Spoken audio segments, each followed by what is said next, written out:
G U pope, அவர் ஒரு ஆங்கிலேயர். G U போப்பும் அவர் கிறிஸ்தவ மதத்தை பரப்பணும்னு சொல்லிட்டு வந்தவர் தான். வீரமாமுனிவர் அவர் கிறிஸ்துவத்திற்கான ஒரு இலக்கியம் எழுதினாரு. ஆனா ஜியு போப்பு என்ன தெரியுமா பண்ணாரு? திருவாசகத்தை தமிழில் மொழிபெயர்த்தார். கவனித்தீரா? எதை மன்னா? இவன் பாடிய துதியை கவனித்தீரா?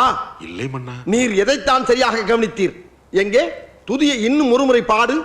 ஜியு போப்பு என்ன தெரியுமா பண்ணாரு? திருவாசகத்தை தமிழில் மொழிபெயர்த்தார். அவனை சொல்லி நிறுத்துங்களேன்டா. அவன் நிறுத்துற, அந்த லூசுக்கு மட்டும் வந்துட்டே இருக்கான். வர்ற நிறுத்துற அவனை. புரியுதா? திருவாசகத்திற்கு உருகாதார் ஒரு வாசகத்திற்கும் உருகார். ஏண்டா வருணு, அவன் உன் முன்னாடி உட்காந்து ஓலா கதை விட்டுக்கிட்டு இருக்கான். ஜியோ பாப்பு திருவாசகத்தை தமிழ்ல மொழிபெயர்த்தாருன்னு நீ மண்டைய ஆடிக்கிட்டு இருக்கிய. இவன் தமிழ்ல மொழிபெயர்த்தாருன்னு சொல்றான், அதை மண்டைய ஆடிக்கிட்டு இருக்கிய. நீ அதை எதிர்த்து கேள்வி கேட்கணும்னு உனக்கு தோணலையா? என்ன ஆதாரம் இதை தமிழ்ல மொழிபெயர்த்தாருன்னு சொல்லி? இந்த மாதிரி ஓலா கதை விடுவா, நீ எருமாடு மாதிரி மண்டைய ஆட்டிக்கிட்டு இருக்க. வரலாறு தெரியல, அவனுக்கு வரலாறு தெரியல. அவன் வாய்க்கு வந்ததெல்லாம் அடிச்சு விடுறான்.